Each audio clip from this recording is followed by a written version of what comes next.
We're delighted to have Dr. Jacobs here from Wheaton College, and brilliant man, great author, and he likes sushi, so that's also a good thing. What?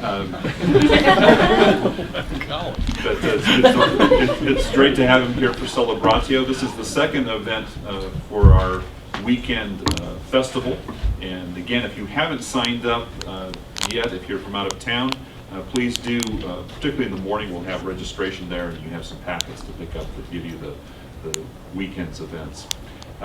This is a writer's workshop, and it's going to be hosted by Mr. Aaron Rench, who is an alum of New Saint Andrews and also has a master's degree in poetry from Oxford University, and I'll let him take it over from this point. So please welcome our panelists and Mr. Rench.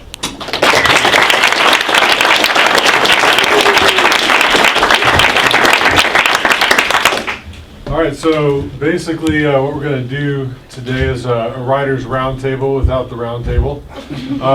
We're going to, basically, this is mainly going to be a time for, we'll start off with some introductory remarks from each of the writers here, and then hopefully give a lot of time to you all to ask them questions. So you can be thinking about that. That's love to give a lot of time to that. So, get your questions ready. We're talking about writers. We're talking about writing. We're talking about aspiring to writing, that kind of thing. So, I think the best way to kind of go about this is start maybe with a story from each of our panelists here. Just your personal journey into writing, however that happened, however that occurred. If it was something you knew from the very, very beginning, publishing breaks, that kind of a thing.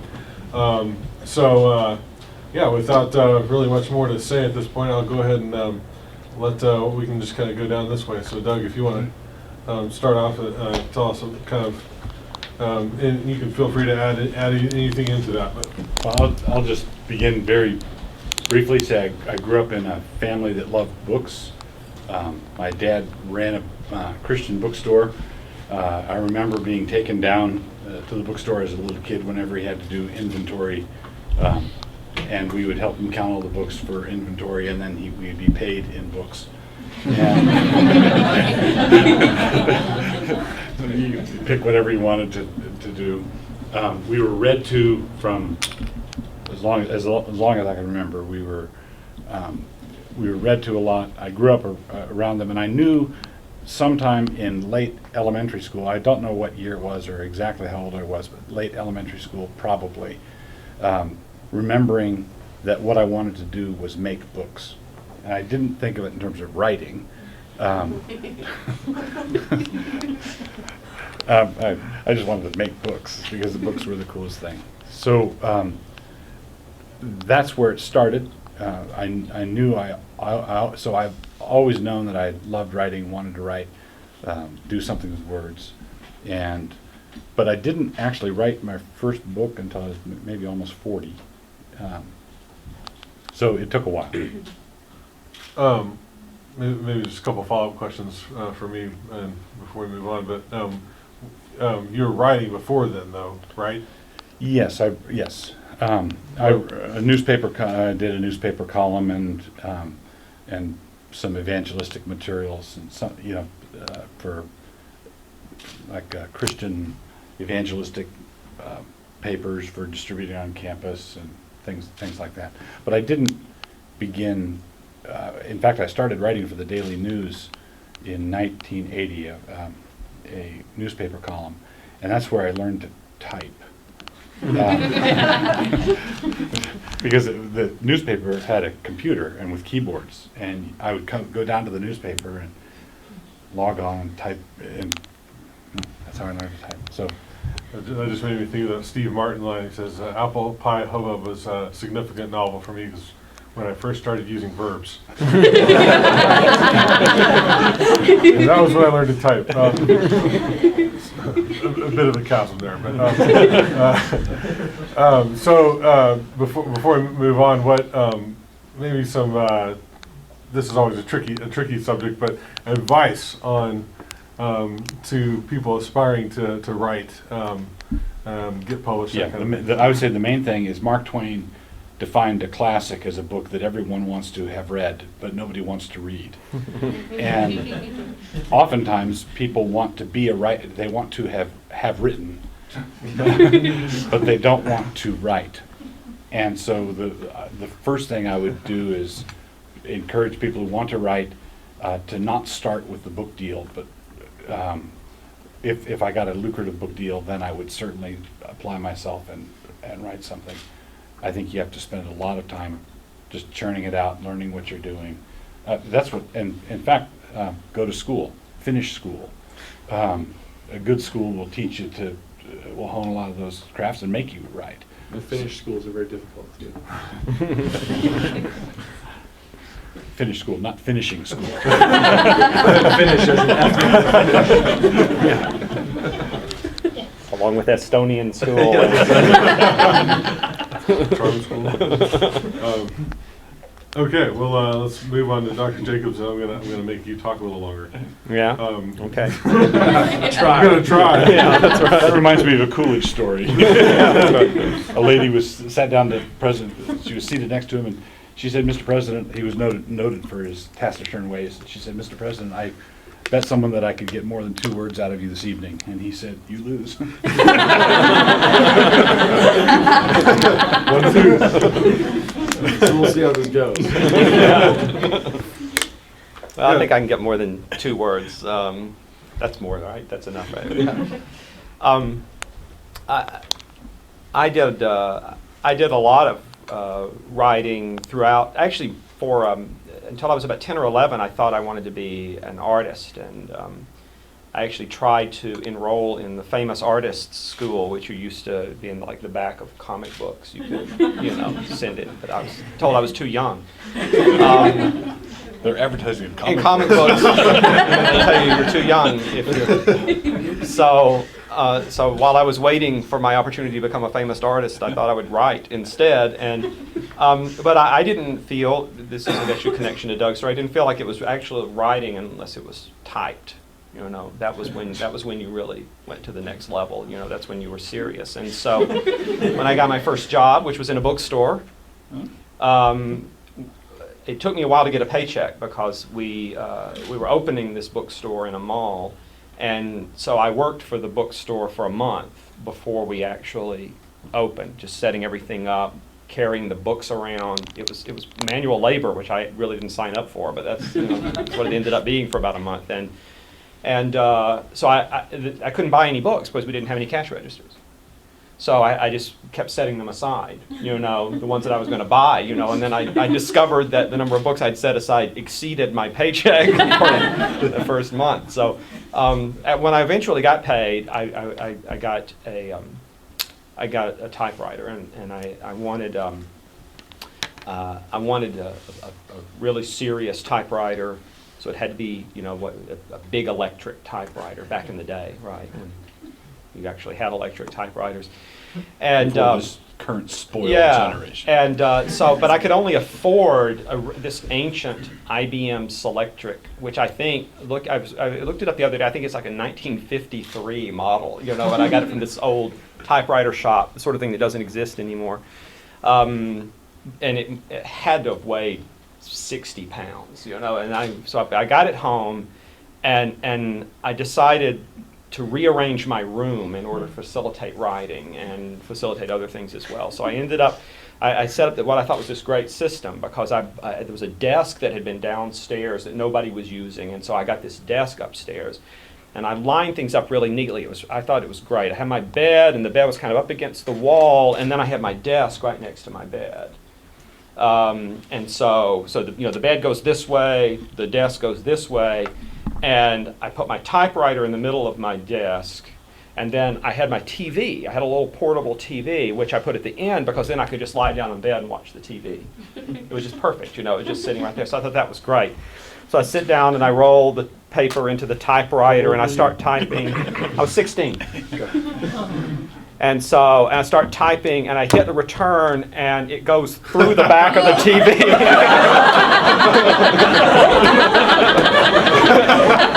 This thing was just wham! Smashed right through the back of the TV. It was just a Neil Postman moment. So it turned out I got a lot more writing done than I really thought that I would, because there really wasn't anything else to do in the room except write. So nobody was going to be getting me a new TV anytime soon. I didn't have any money because I'd spent it all on books and a typewriter. So that's how a writer begins, right? But I ended up becoming a scholar. And also, like Doug, it was a while. I mean, I was 38 when my first book came out. I had written a lot before that, but I hadn't published all that much. And the reason for it is really pretty simple, is that I loved being a scholar, but I hated the way scholars write. Just this abysmal prose. And when did it become a vice to write vividly, to write artfully? For heaven's sake, about literature and ideas. I mean, aren't those things that are worthy of beautiful writing, or at least the most beautiful writing that you can achieve? And I actually spent many years working relatively fruitlessly because I just didn't want to write like an English professor. And yet, I was an English professor. You see my problem. And it was, but what I had to do was to find a way to write about the subjects of my interest and the subjects of my profession in as artful a way as I could possibly manage. And so it took me some years to figure that out. But it got faster for me when I began to follow a particular principle. And this is a principle this is my advice to writers, my one piece of advice to writers. It's the same advice that financial consultants give to people who want to save money. And the advice is pay yourself first.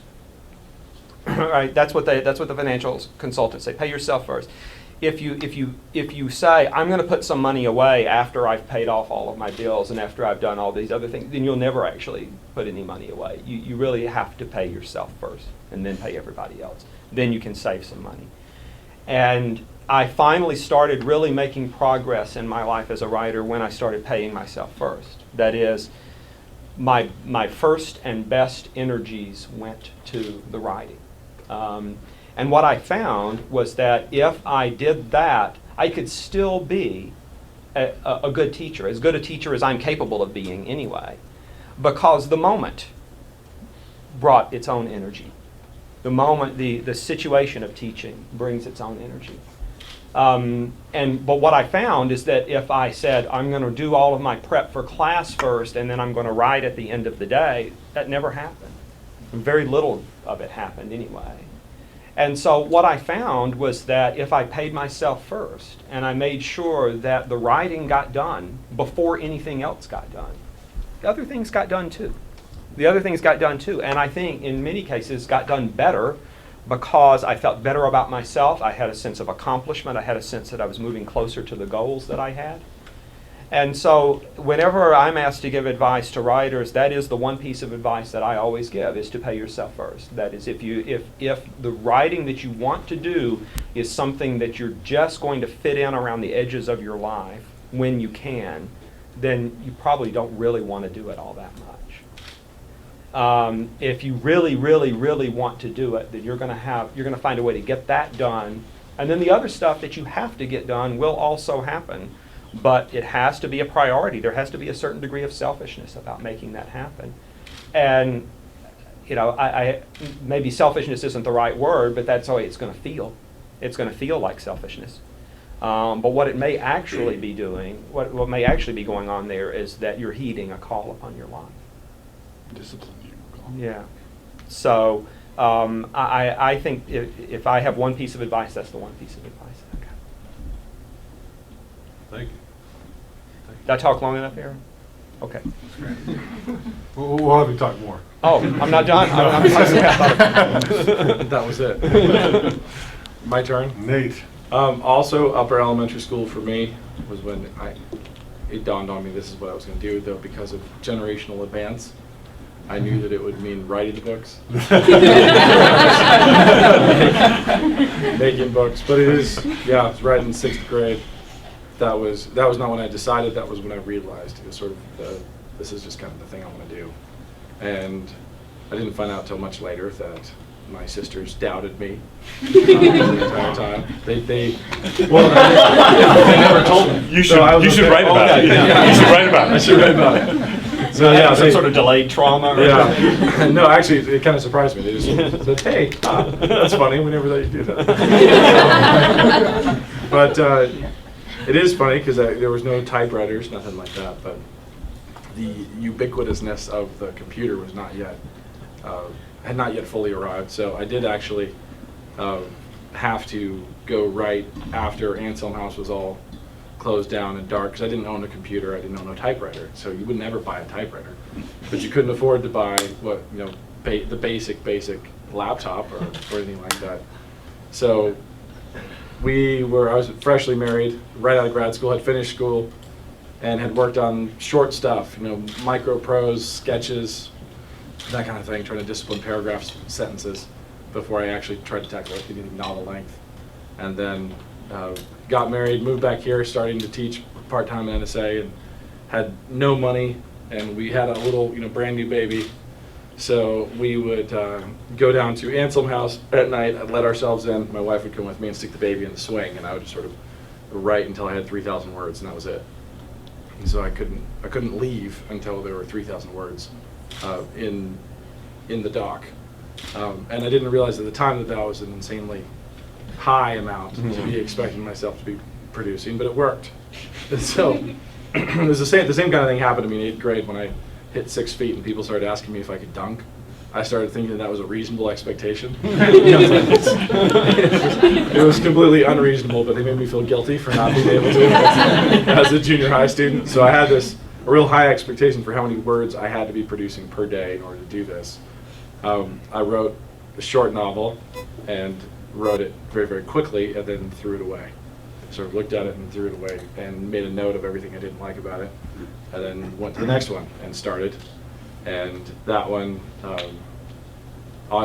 bizarrely, that one was 100 cupboards. So the first permutation of it. So the actual published version of 100 cupboards is a 6th draft if you count that one. But it was this 170,000 word monster. Bloated nonsense that I generated in that second attempt, and then rather than working on it through a number of weird circumstances, that manuscript was submitted to publishers before I'd read it. So I was working with a guy, not Aaron, and through various miscommunications, a rough draft which I had not yet read got sent out to New York. And I was frustrated because you can't really call them and apologize. It doesn't work. But I started getting back really nice long rejection letters. So instead of "this will not fit in our list at this time," there were these 2.5 pages and 1.5 pages, and guys never actually saying no, but explaining to me their concerns, and that was very, very encouraging actually. And then rather than starting over on this 170,000 word monster, I decided to write a short, tight book to counteract it.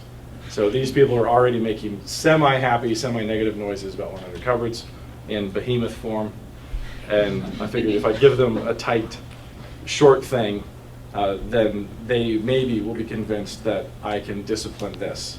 It's like this big, ugly thing. So at that point, I was talking Aaron into quitting his job. We met at NSA. We were both at NSA together, and I was talking him into becoming an agent, and said, "I will fire mine. Part ways with mine is a nicer way to put it. Part ways with mine and go with you if you do this." And so I gave him the first 3 chapters of Lee Pike Ridge, which was my short disciplined one. he submitted that out to the people who had the fat 100 cupboards version, and immediately started hearing back from people wanting the whole manuscript, which I hadn't written. And Notes to writers. Things not to First tip. do. you know, How to actually, create incentives. as advice, Exactly. how to create massive incentive and punishing deadlines. It's, you know, I with my editor now, we refer to deadlines and drop deadlines. Yeah. And there are deadlines and then there's real deadlines. So this became a real deadline. It mattered, and Aaron and I were both poor and unable to do things correctly, and people didn't know that he wasn't in New York, and luckily we have a 208 area code, and New York's 212, and so they think that maybe you're in Jersey or something.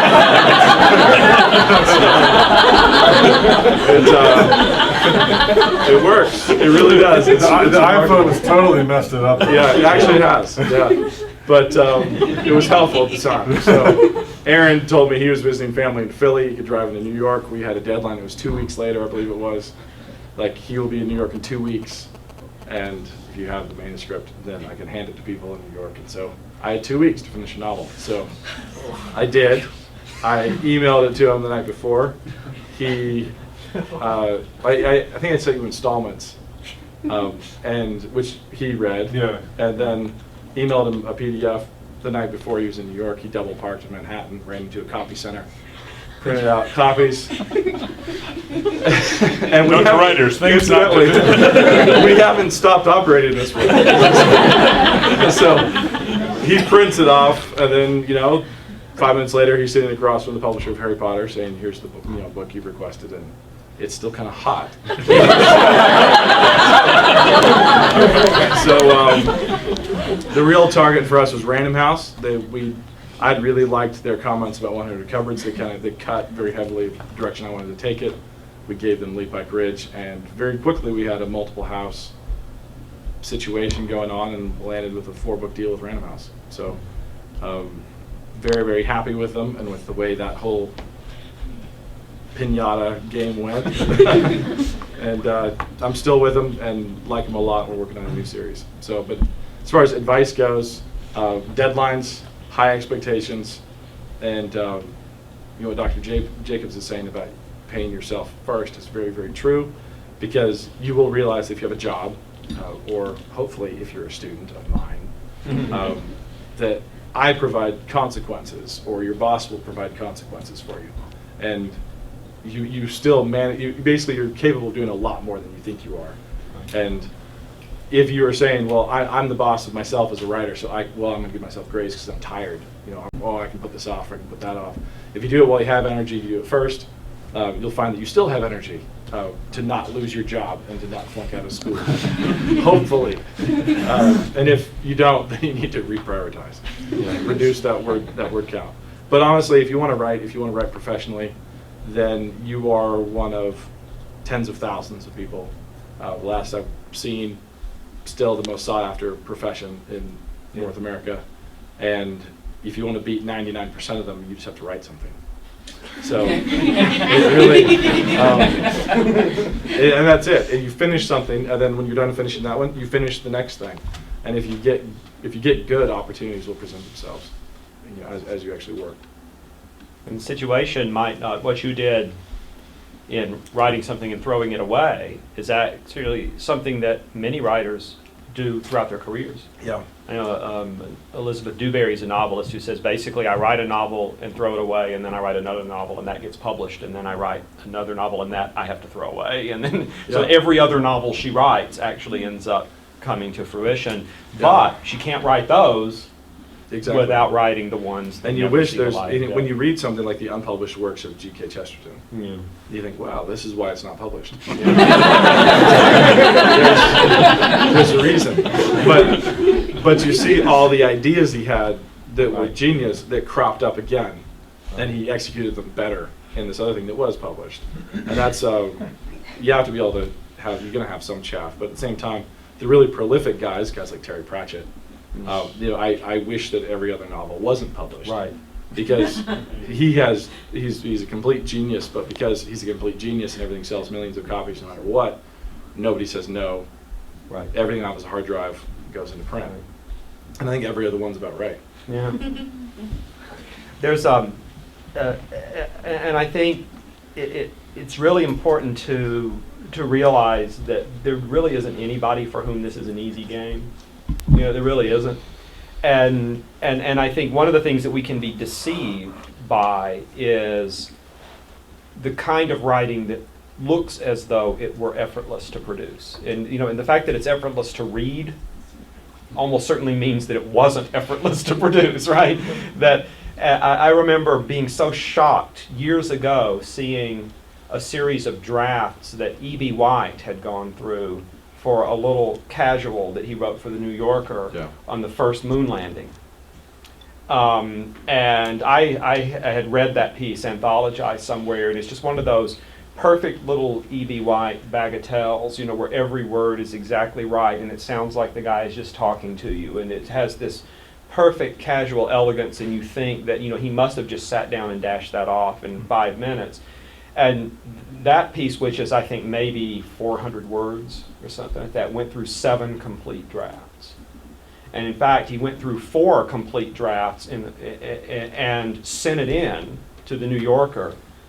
The next day said, "This is garbage," and basically took 2 sentences out of it and built 3 more drafts out of those 2 sentences. Had to actually call the New Yorker long distance, you know, this is, again, back in the day, right, and read to them the final version over the phone. And I think, okay, so this is a guy who's willing to go to the trouble of doing 7 drafts of a 400-word casual piece, and go even more to go to the trouble, after he's already sent it in to the New Yorker, which he knows is going to publish it as is, to have the standards to say, it's just not good enough, and I don't want to put my name on it, and so I've just got to start over. Which is why he doesn't have a large canon either. That's right. But that's right. The same time now, there's a lot of people that are online blogging, and again, if you're in my freshman class, or have been, you've heard me talk about left to right writers, and you write as you think of something. You have no self-control as a writer whatsoever. I was ranting at some of the freshmen about that today, declamation, but the ability to say, no, that thought goes later, that thought flows from this thought, and to structure and rearrange is something that we groom ourselves not to do. Our journalists now are posting remotely, you know, onto websites. You know, everything's super fast-paced, no revision, no reworking. We'll correct it later because it's not actually in print; it's online.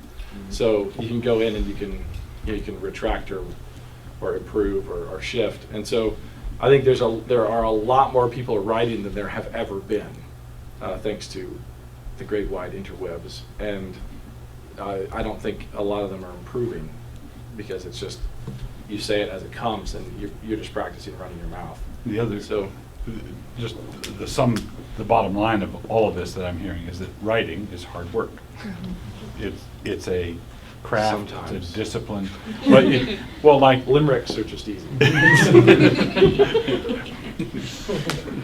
Except I never could finish that epic poem in limericks. I tried to do that. Spencerian limericks. I got bogged down about 300 pages in. And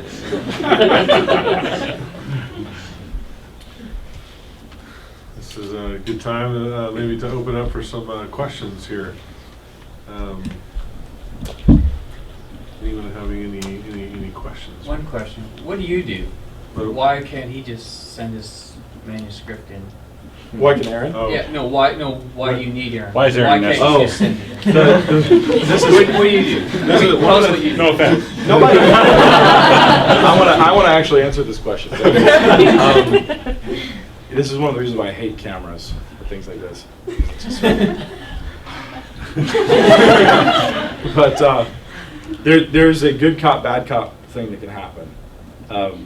First off, and a guy who submits for you can talk about the work in a way that you never can present it in a way that's a true sale, a true pitch that I could not possibly do.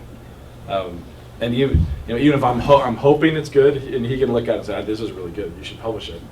Can I say that? You're immediately deflated. Then once they come to you and say, "We would like to publish this," they will act as if they're bestowing upon you a great honor, because they are. And there's a line 5,000 people long out the door wanting that great honor, and so they'll offer you, $200. And so, just why do you need a bad cop? Why do you need a guy who can objectively sell, objectively pitch, and given the industry, can receive more objective and harsh criticism about the work than they would ever give an author. So you can get real, direct, honest feedback from an editor, from a publisher, because you have an agent. And you can also, the other applies too. They can pitch hard as well. Did that help, Aaron? Did you feel justified? Did that answer it? Well, yeah, sure. And Yeah. I just wanted to hear about your job. Yeah. Yeah, basically the main thing I've been doing for the past, it goes back quite a little ways, but I've been doing it full-time for 2.5 years approximately, or something like that. And before that, probably another 3 years or something, working as a literary agent. The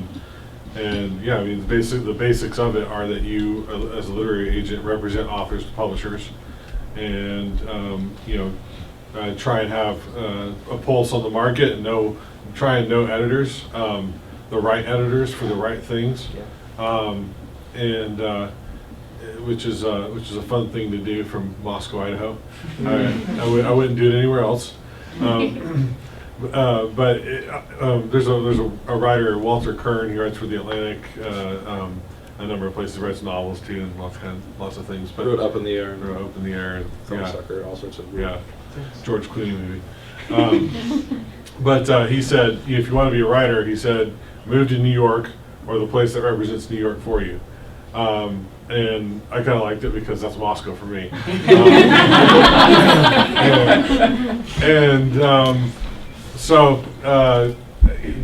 I've got probably now 10 authors that I work with in that ballpark, and I absolutely love it. And so just developing proposals with an author, sample writing, taking it to the right publisher, getting hopefully multiple publishers interested in it, and it's some of it's like sales kind of work. Just keeping on top of people. Have you read it? I've got interest over here. Are you guys in or out? Some of it's that kind of raw sales stuff. That's what my agent calls chasing. Pardon? My agent calls it chasing. Chasing, You're yeah. always chasing somebody. Yep, that's exactly. I should intrude something here, double advice to writers. One of the things that I do is I read wordsmithing books, and there's a whole cottage industry dedicated to that, and some of them are terrible and some of them are quite good, and there's just so I try to have as a regular theme in my reading books on writing dialogue, and books on plot structure, and books on just how to write.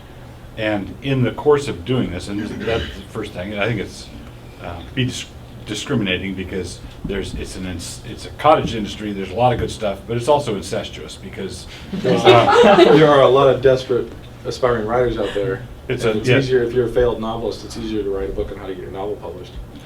Right. It's an easy sell because writers are so hungry and oftentimes desperate. But so be discriminating when you're reading this. But in the course of this, I picked up a book, How to Be a Literary Agent, as one of my wordsmithing books, because, okay, that sounds interesting. So I read it. And then for some reason, out of the blue, I thought, I ought to give this to Aaron Rench. I forgot to tell the part. And so I did. And you just have to connect the right book to the right person. Now, the funny thing is, when he gave me that book, I was like, what the heck is a literary agent? and who needs one of those? So I wasn't really pitching myself very well. But that's exactly what happened. He gave me this. I still have it on my shelf, and I don't even think I finished it actually.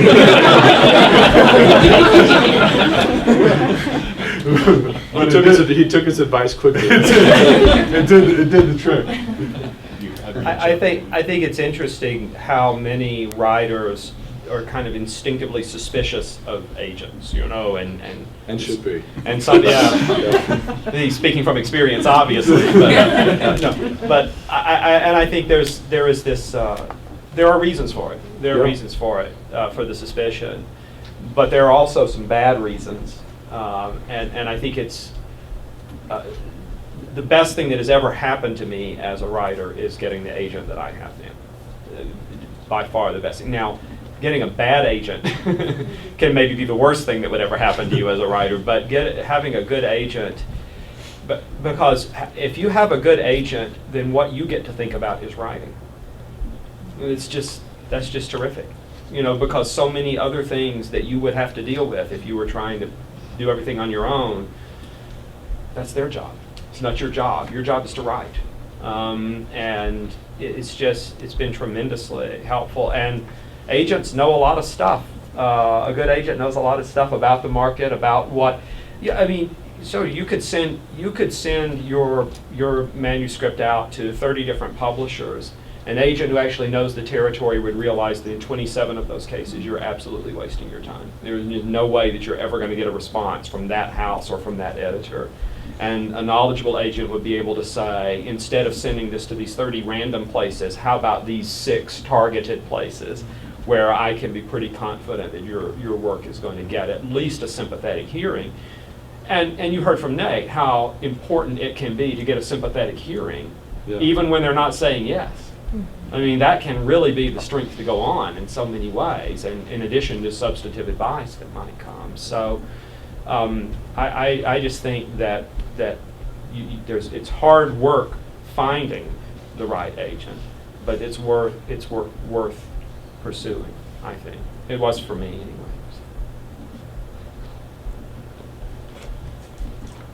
There's a hand over here. We'll go here and then we'll go. Okay. Mr. Rench, how did you get into writing? Well, I don't write as much as these guys do. Basically, I got into, well, actually, it's a very easy story. I got into writing because... I gave him a book. No, How to be a writer. pardon me. I know you write poetry. Yeah, and the way I got into that was I took a poetry class from Doug Wilson. So, Partly responsible. Who immediately handed you an agent book.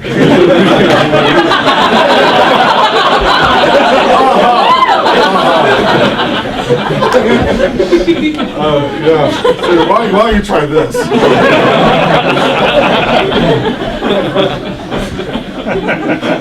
But I mean, that really was. I'm not like these guys. I wasn't thinking about. I was always interested in books and devoured things like Hardy Boys. That's and loved to. Well, not love, but I didn't mind a day sick because I could plow through 3 Hardy Boys or something like that. And then sports kind of pushed things out in junior high and high school. And I didn't read that much, but I mean, I wasn't like not sitting around, but in elementary saying I'm going to be a writer. And it was, but I always did love words. I always did love reading and books. And my dad always had a huge library, so I was always around books. And then came to New Saint Andrews and took this poetry class, and it was, I always say it's kind of like the entomologist, who, and I have one in mind, who picks up a turtle or something like that and can, talk about all these, you just think turtle, but they pick it up and they identify all these really cool things about the turtle, and that's kind of what poetry felt like.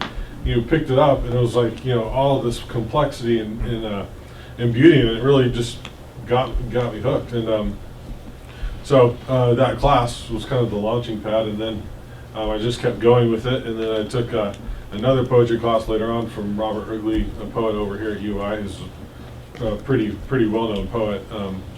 And that class took it another step, and then later on, I'm trying to remember exactly how that happened. I think that's right. I had actually started looking at MFA programs, and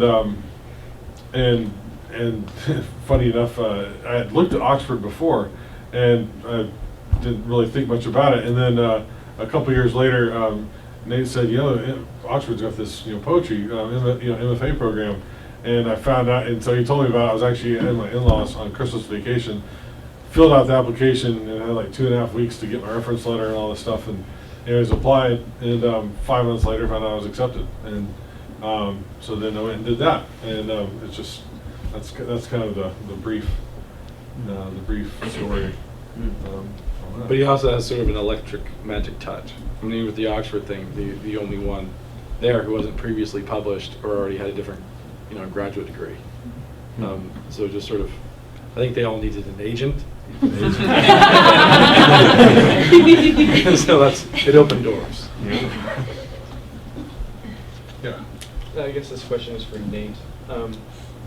What is the process of constructing a novel? Like, I can conceive constructing a short piece of fiction, You can conceive of that. a short story, a short sketch, but just when you get to novel length, how do you have to change your mentality? What do you have to do to accomplish that? Well, I just actually started with trying to expand short fiction, which didn't work terribly well. So as soon as you're trying to go from a 3,000 to 5,000 word piece and you're trying to go to a 100,000 word piece, it is a huge explosion. And just in some way, it's like putting together a whole bunch of short pieces that are starring the same people. And each chapter does need to have its own rise and fall and tension and so on, but you're always going to march toward this end goal. But for me, it was always, and I have a blog. I was saying this earlier when we were in an interview. I have a blog on which I do not blog, because if I have time to sit down and compose, I have things I have to finish. So. Because of the drop deadlines. Because of the real drop deadlines. But with the novel, what I found really helped me control it. I tested short novels. I went with the big bloated thing, and I had to really figure out how to get a handle on it. And what I have is basically a way of trying to hit your marks. Like you set a whole bunch of points for yourself, and then you actually hit them. It's like hitting deadlines. And hitting your marks is something I think that helps a lot through the editing process. It helps in the invention process. And I've been meaning to write a piece for my blog for writers on hitting your marks, and I'm not going to for probably 2 years. But what I do is basically I'll try to get a picture of what's the whole story. So where does this book begin and where does it end? Where am I going to leave these characters at the end of the story? Then in between there, what are my major events? Like what are the major plot turning events that happen? And I'll end up with maybe a 5-point outline. So for a 100,000 word novel, I'm looking at 5 points. So you've got your opening, you've got your end, and you've got maybe 3 macro points in the middle. And then you just take the first 2. It's like from the beginning to this first point and move that off to the side, and you're thinking, okay, how much time is this going to take? How large is this unit? Is this 3 chapters? That's 3-4 chapters maximum. Then you break that out, like, okay, so what are going to be the points that get me there? And you kind of just sub-outline it. And so now I've gotten to the place where that can be mental too. You don't have to have, if you really know it well, you can be fine. So then I'll sit down to write a chapter, and I'll take, any old scrap of paper. I'm a little more organized now, so it's usually matching, but whatever's available. And I will write a short 3 to 5 point, usually 5-point outline for that chapter. So first chapter, I have my macro thing, it all fits on one page. First chapter is going to do what? And that will go on the wall right above the computer. Like these are your marks. You're going to hit this at the beginning. This is what has to happen in the middle. And what you discover as you're writing your chapter is that you keep wandering off the path. So where are your characters going? Your readers are allegedly interested because the characters are journeying somewhere. Something's happening to them. They're growing, they're changing, there's outside tension. And you end up with them off, catching a beetle or something. Turtle, probably. Yeah, turtles. So it is really easy if you just say, okay, I'm going to write about this kid. What happens next? And it turns into just and then. It's like, and you're wandering, trying to find, okay, so what's interesting that could happen next? You really have to know. Suddenly a shot rang out. Yeah, a shot, a dog barked. So you really, when you sit down, you have a character which is shaped at this point. I mean, at this part of the process, I know these characters already, they're not written. But I'm not going to start until I know them. I'll know them much better once I've written them. But where are they and what am I aiming at? So you aim at something and then you hit it and you keep at that chapter until you've hit it. That chapter ends, you get the next scrap of paper. What's chapter 2 going to do? And you always have the macro goal, how it's going to serve this overall trajectory. So you are putting together all these pieces, and then if it really works remarkably well, then everything's glorious and easy in editing. If it doesn't, then you find yourself doing that over and over, replacing sections, just deleting whole things, whole threads, and playing with it. And deadlines are beautiful because I'm now to the point where I could work just indefinitely on a novel. I don't know when I would say, okay, it is done. Like, that's done. There's not one phrase that I would change in this 100,000 word piece. That it doesn't occur. So now I've got a real hard deadline tomorrow for one, and then an immediate another deadline following October 15th. So it's everything's real rigid. That's how you know when you're done. It's October 15th. But the thing, at least for me, I work better that way because I'm able to put in intense focus and energy into something because there is a real hard thing coming. So if it was open-ended, I would always be gentler to the manuscript. And you really need to be fairly ruthless in the editing process. So the deadline I'm on right now, spitting on the table. The deadline I'm on right now is an editing deadline. It's a polish draft, and you really need to be cutthroat and quick. And if you have an instinctive impulse that this probably isn't that great, then cut it. It's like it needs to be. You really need to like every single part. You need to enjoy every single page, or you don't release it.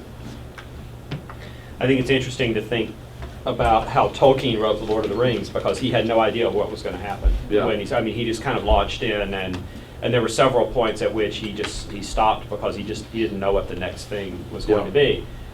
It took him 17 years to write The Lord of the Rings. So this is what happens when you don't have marks to hit and you don't have deadlines, right? You end up writing mythologies, not books. Yeah. Right. And C.S. Lewis says somewhere that when his friends would give him critical feedback to his writing, that Tolkien responded one of two ways. Either he took no notice of you at all, or he ripped it up and started over. Yeah. He was just agonizing. Yeah. Lee Pike Ridge actually for me was fairly short and manageable, but that was just I started and I was wondering what it was going to be, and what's going to happen? There's a chunk of styrofoam. And it's you're starting to try to figure it out. But Oh wait, that's a turtle. Yeah, exactly. Backspace. But it was The delete key is your friend. Exactly, it really is. But it was fairly fairly small. But still, as a result of the fact that it wasn't planned, like that I wrote from left to right, I finished up close to 80,000 words. I then cut it down to 49 without cutting anything. It's like, so the story was there, and you find that there's just so much dawdling while you think of the next thing, and it's like siphoning gas, where you have your characters here, and it's sort of like you need something to be flowing, so they are thinking around thinking things, they're thinking, oh, here's something. But as you come back, there's this, hey, what is this 3,000 words doing? If that was you meeting your daily quota, is what it was. Well, you thought of the next thing. So I've learned to try to preempt that a little bit. So I do a lot of. Even so, though, 3,000 lousy words is something to work with, right? I mean, it's something. Yeah. It beats, Absolutely. It beats the heck out of Still meet just your doing quotas. this. You can always cut it. It's like building. You can always cut it shorter, but you can't cut it longer. Yeah. Get the material out. Get it. I don't know. I always every draft comes back and it goes back larger. Gibbler. What is the average word count for a novel these days? Like that editors are looking for? There's not an average. It really depends on your genre. A Tom Wolfe novel or a... The average word count of a Tom Wolfe novel. It's totally up in the air. I mean, honestly, it's going to come down to does it grab and will it sell? So, I had heard that for like starting out authors, they tend to like shorter pieces because there's less risk in that. Is that still the case? probably. Yeah, but it really again Has is more more of a chance of getting a reader. That's- But if you're writing crime thrillers and you submit a crime thriller, and it's really short. Well, those people don't buy those books. That market is in for an escape, and that might be a problem with the genre. But they're not looking for something short. So it's going to depend on young adult, teen, adult, fantasy, sci-fi. or deep and profound. So if you're aiming for deep and profound, I'd stick it, keep it short. Short. Because it's tiring to write that stuff. You like, it's even more tiring to read it. You like maybe bookmark language. Saw in the back there, yeah. Could, I guess, any of you talk about your initial inspiration for a book? Like what the idea, when the ideas come, and... I tell people that I write to make the little voices in my head go away. How's it working for you? I think they enjoy being published as a book.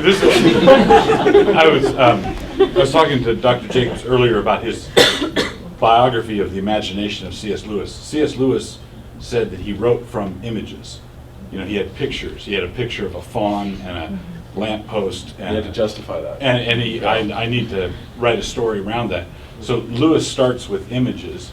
This is going to sound weird, of course, but I oftentimes start with titles.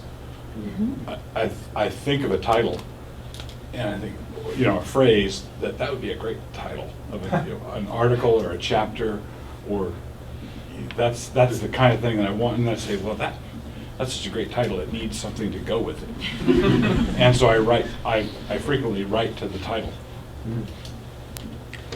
I think for me, it's things that won't leave me alone.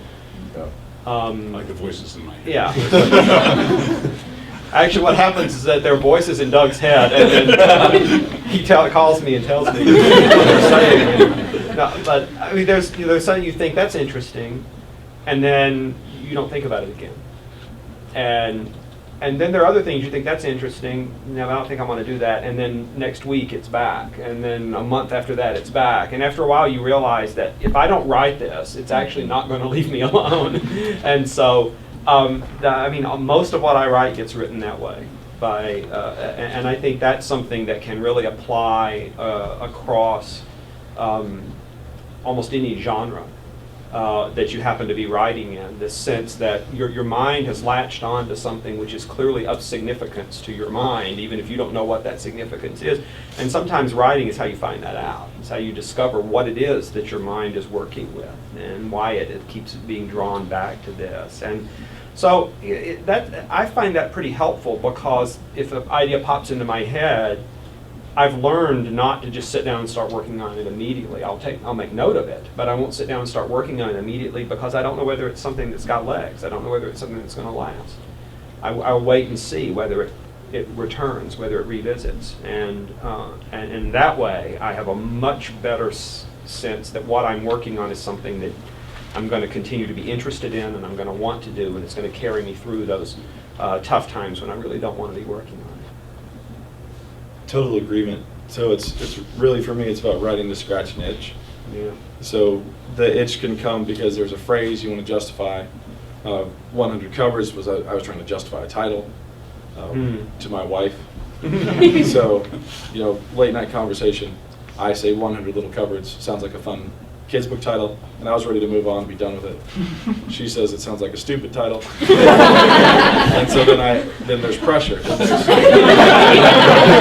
on now, this could be amazing. So basically writing to prove your spouse wrong. Actually, then in fact it was I considered myself to have won the argument, but she was insisting the next morning that I start writing. Yeah. You know, so it was and for me it was still fairly theoretical, but the itch was there. Lee Pike Ridge was the first line, you know, the first line needed to be justified. But pressure, different kinds of pressures always work really well for me. So I like problems. Yeah, I like things that would be difficult. So I end up with a scenario where it's a certain type of person or a certain situation. How could you arrive at that in a story? What would get you there? Like that moment, and it could be a weird visual. So, you know, the one I'm working on right now, this will sound strange, but killing somebody with a key ring. It's like, how would that happen? And so that was early termination phase. But one of my favorite moments was I got sent a cocktail napkin by Esquire magazine, thanks to Aaron, and a weird situation there. I don't know exactly what all went into them sending me a cocktail napkin, but they sent it to 200 writers, and they said, "Can you write us a story on this little paper cocktail napkin?" it has to have a beginning, a middle, and an end, and begin the present. And those are the rules. And it was real quick reaction to it. I was at Mark Beecham's bookstore, which then existed, and there was a big fat book up on the shelf that said The Rise and Fall of Judaism. And I thought to myself, that would be really funny to stick that on a napkin.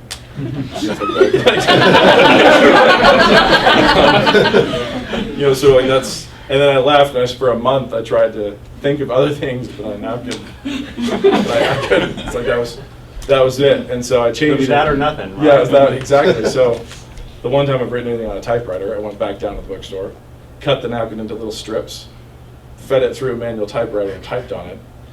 The title was The Rise and Fall of Circumcision, instead of Judaism. And that was my morph off of The Rise and Fall of Judaism. Then I had to justify that. So here's my title. I typed it on the front of the napkin. Now, okay, what next? I ended up fitting 1,100 words on that cocktail napkin. But then hand stitched it up and sent it off to them. But that was a napkin novel. Yeah, but there's a weird pressure. So if somebody says, "I bet you couldn't write a story about," you know, fill in the blank, a fat kid with 3 arms. You know, it's not going to be long before you're saying, well, you know, there's potential there.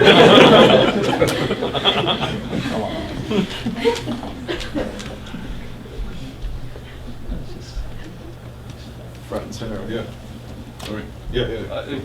What do you all hope to get out of your writing? So creative writing or theological writings? What is your, are you hoping to impact the culture in a certain way, just write good stories, give impact as Christians, hopes and goals that way for your writing? You know, Freud once said that the artist gives up, and of course Freud thinks in masculine terms. He says the artist gives up money, women, and prestige in order to produce his art, by which he hopes to gain money, women, and prestige.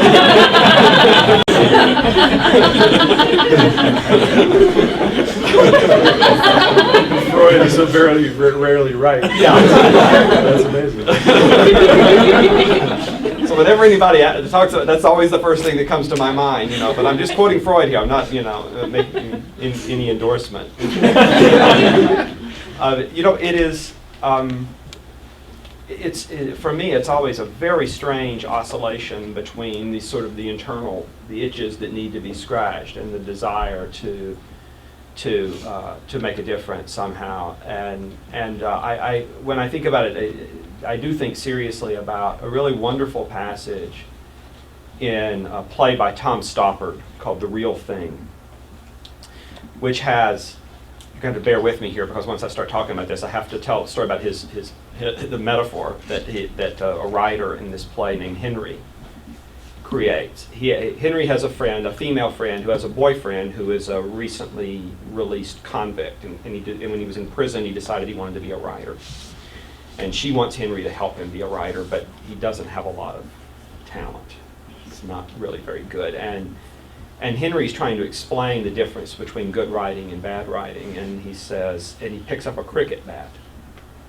And he says, this looks just like a piece of wood to you, he said, but the cricket bat is designed and built with this extraordinary elegance and specificity so that if you hit the ball just right with it, it goes 400 feet in 5 seconds. You know, it's just, it has this resilience.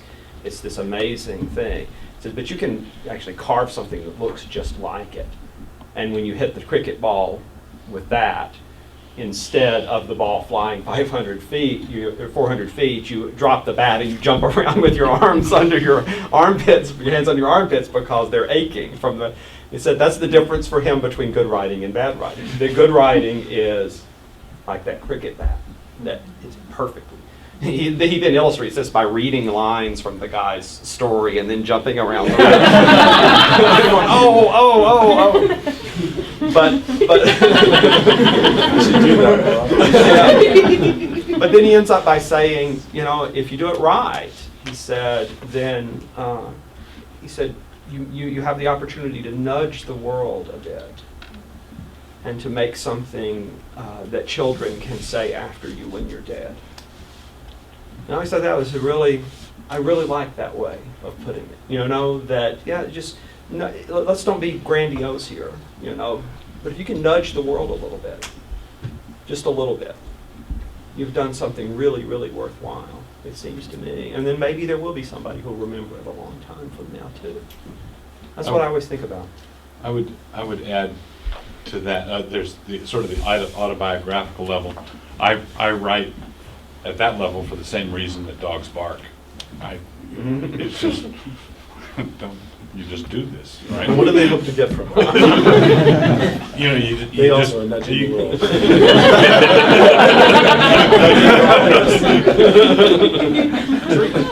Treat.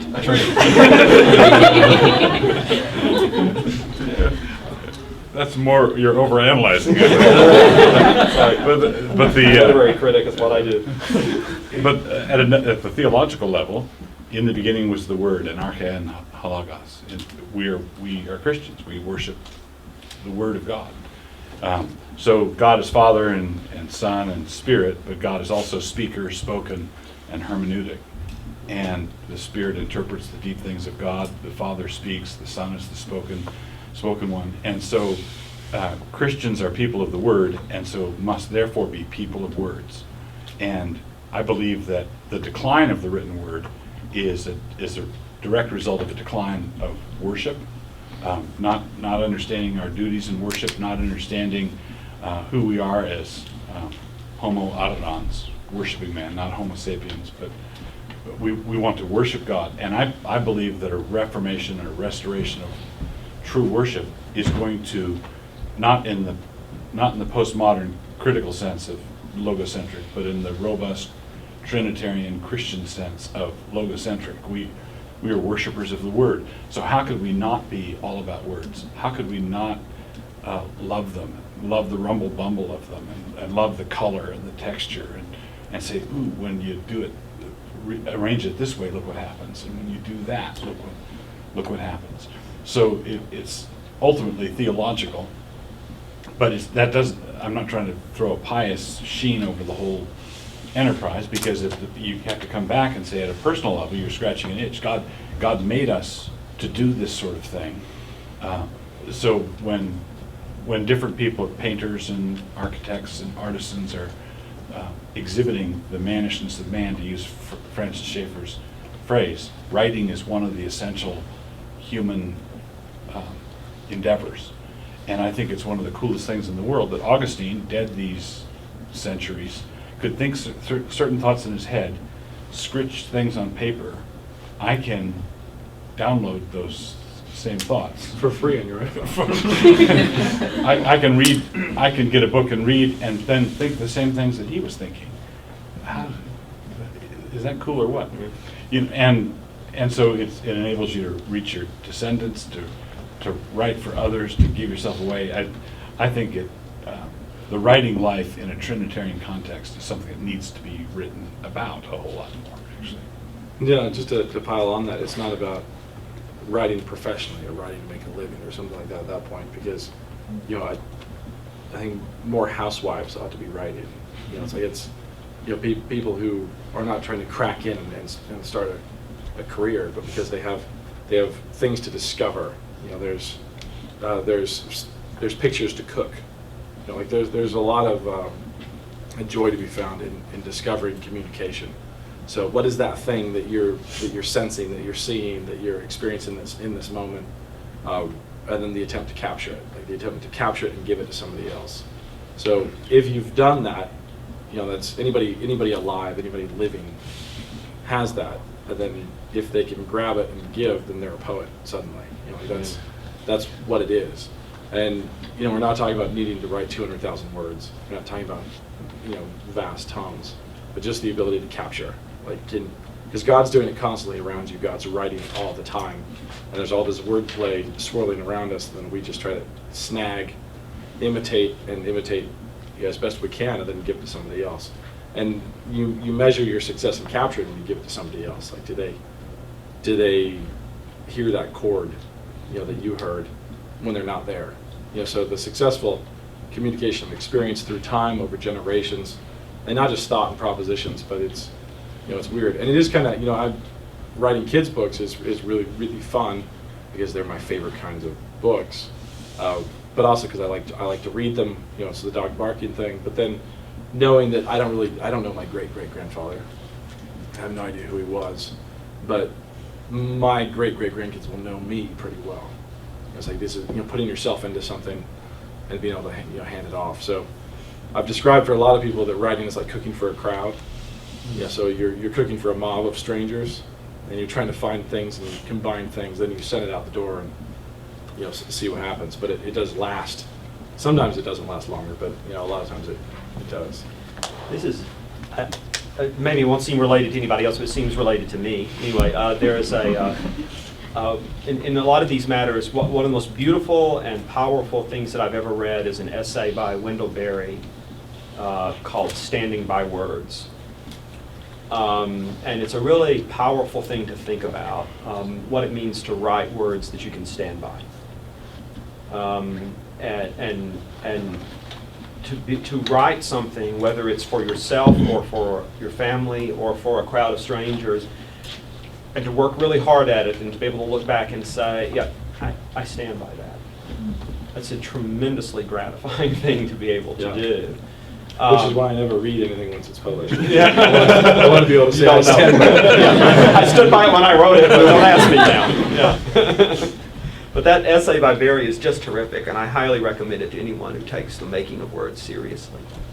It reminds me a little bit, I can't remember exactly how I put it, but Chesterton said something like, the poet is the one who dies and got his music out. He's the one, and he doesn't mean like poet as in I write poetry, but the person that for him the poet was kind of a symbol of all the good stuff. Yeah. And he's the one that got his music out, and I always liked how he put it. For him, that could have been inventing a certain type of cheese. Yeah, exactly. You did your thing, and then you moved on. You got your music out. You got it out there. Cheese particularly. Cheese particularly. The poets have not said much about cheese, have they? Mysteriously. Yeah. This is for Nate. I was wondering if you could talk about the shift from writing novels to writing for screen. What are the differences, and if you can do one, can you discipline yourself to do the other? Let me just, I'm sorry, this probably should be the last question. But I just wanted to interject that real quick. Okay. So I'll just ramble on indefinitely. There's a macro difference, a large difference in that you can write the best script of the year. I mean, all hands down best script of the year, and it could be the worst movie of the year. There's so many other elements that come into play in the execution of a film. So it's like writing. You could take Henry V and go watch a bunch of fifth graders put it on, and are you moved? It doesn't work. So it's strange in that you are taking ideas and then you're handing them off to committees and teams of people and saying, you guys go ahead and execute it. And that's just very, very odd to me. So I'm not used to that at all. So I have a firm commitment to prose and fiction because it's where I can actually steer it. I'm not writing recipes. So a screenplay is a recipe for a story, which somebody else could then go execute, where a novel is you're all the way through the execution, with the exception of the title and the cover design. I mean, that's Don't get me started. Yeah. So, which are both considered marketing decisions, and they are. So the publisher flexes their muscles there, and they'll do what they want to do on the title and the cover. But everything on the inside is you, if you have the right kind of relationship with the publisher. But script is just a very, very different thing, and I do enjoy it. I like it, but knowing full well that it requires 90 other people or 400 other people to make this story happen. So I've written a couple. I've written 2, working on the 3rd right now, which is The Great Divorce, which is the most difficult and exciting thing I've worked on. But it's great. And one of the reasons why I'm excited working there is because I think that the producer can do this. He can tackle difficult stuff. So that's macro difference. Micro difference is you are writing structure and dialogue. Mhm. So if you can write a novel and you can write it well, and you are not a snot, you're willing to admit that you must structure your novel, and you cannot just let yourself free range like a really healthy chicken. So you've got to actually be disciplined. Like, you have to hit your marks. You've got to be disciplined. You have to serve your audience, not yourself. Like, you can admit those things, and you're good at dialogue, and you can shape a novel. Then yeah, you can learn to shape a screenplay. You know, like it can be done. It's structure and dialogue, and then all the flesh that gets put on it afterwards. The really terrible score and the bad special effects. Those will come later. Can you explain again how the chicken comes in? I was following it. Until that point. Yeah. That's okay. No, I won't. I'm just good in the moment. Well, thank you very much. Thanks. That's about